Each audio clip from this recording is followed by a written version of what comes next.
Welcome to this week's edition of Appleseed Legacy. My name is Gordon Spicer, and I'm here to bring you the good green news. Lots to cover this week, so let's go. In business news this week, as reported by several media outlets, including dailymail.co.uk, the Tesla Model 3 has now been launched, and the business case for the purchase of these vehicles seems pretty clear. Their cost to run is about half that of a standard gasoline vehicle. Of course, cost isn't everything, is it now? Meanwhile, as reported by jdsuper.com, China is going ahead with new plans for green bonds, hand in hand with the Shanghai Stock Exchange, all to drive more investment to green tech infrastructure. In other news, from carbonbrief.org and thinkprogress.org, investments in renewable energy technology hit all kinds of new records in 2015, leading to a total of almost $300 billion invested, with more growth records expected in 2016. Also, as reported by ecatnews.net, the drama of the low-energy nuclear technology continues to play out, with independent testing now confirmed and Rossi's ECAT technology showing more than 50 COP in a year-long test. However, complications have resulted with key investors' industrial heat, and a legal case is now ensuing. Finally, from cleantechnica.com, India's newly targeted 2022 solar power objectives are massive and will result in 1 million new jobs. Further proof that solar's ability to beat oil and coal on cost will drive huge economic spin-offs.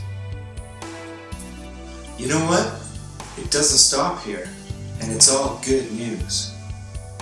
In science news this week, as reported by ecatnews.net, Andrea Rossi's ECAT low-energy nuclear reaction technology has now seen the results of its one-year independent testing be published, with results much better than expected. Many thought a COP in the range of 6 would arrive, but the final result was over 50. Meanwhile, as reported by gizmag.com, researchers have now discovered how to convert a simple mix of carbon dioxide and water directly into a new liquid fuel suitable for many purposes. In other news, from sciencenews.org and mnn.com, microbes and bacteria have now been found that devour certain types of plastics typically found in your neighborhood recycling bins. Also, as reported by engadget.com, the global technology giant General Electric is now proposing methods to use CO2 pollution to drive huge solar batteries. Finally, from onegreenplanet.org, the role of doctors in encouraging plant-based diets due to their obvious health benefits is becoming more of an environmental issue. Advocates are now pushing for more direct recommendations for physicians to promote green diets. With news like this, we are going to win the game. Check out our mission at appleseedlegacy.com. Jump into our newsreaders too, updated daily. Check us out. In society news this week, as reported by onegreenplanet.org, it would seem to be a miracle, but the meat industry is beginning to embrace plant-based meat. Facing multiple trends and profitability challenges, major players in the meat industry are consolidating their positions to align with market forces. Meanwhile, again reported by onegreenplanet.org, given the 50 billion plus burgers consumed every year, Goalie Berry is reporting on 10 amazing vegan burgers you can make at home now. Won't be long before McDonald's catches up. In other news from environmentalleader.com, climate policies are changing on a global, almost weekly basis, with more and more new targets being put in place across a variety of areas and legislation. But is business ready? We don't know. Also, as reported by cbc.ca, it's becoming clear in Canada that going green creates jobs and boosts the economy, with the green tech sector holding the fastest growth of any sector in the market. Finally, from Euractiv.com, the European market is experiencing the same views as Canada. Sustainable finance is the key to European recovery and job creation. Finance being the grease to make massive change happen quickly, as most carbon reduction policies require. In technology news this week, as reported by TheGuardian.com, research into viable electric airplane technology is being accomplished by Airbus and NASA, all in the face of the knowledge that flight remains one of the largest CO2 contributors known to science. Meanwhile, as reported by treehugger.com, a German company named Infarm is building vertical microfarms and selling them to supermarkets, making direct farm-to-consumer business possible. In other news from cleantechnica.com, Nordforce has developed a wind-powered street lamp that can last for 10 days based on only a day's worth of moderate winds. Also, as reported by dailymail.co.uk, a solar farm has been floated on a water reservoir Found at Walton-on-Thames in the UK, with 23,000 solar panels making it the world's largest. It can power nearly 2,000 homes.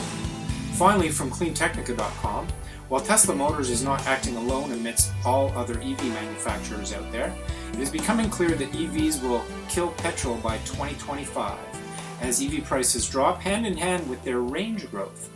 There will be no need for the masses to buy new gasoline vehicles within 20 years.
Appleseed.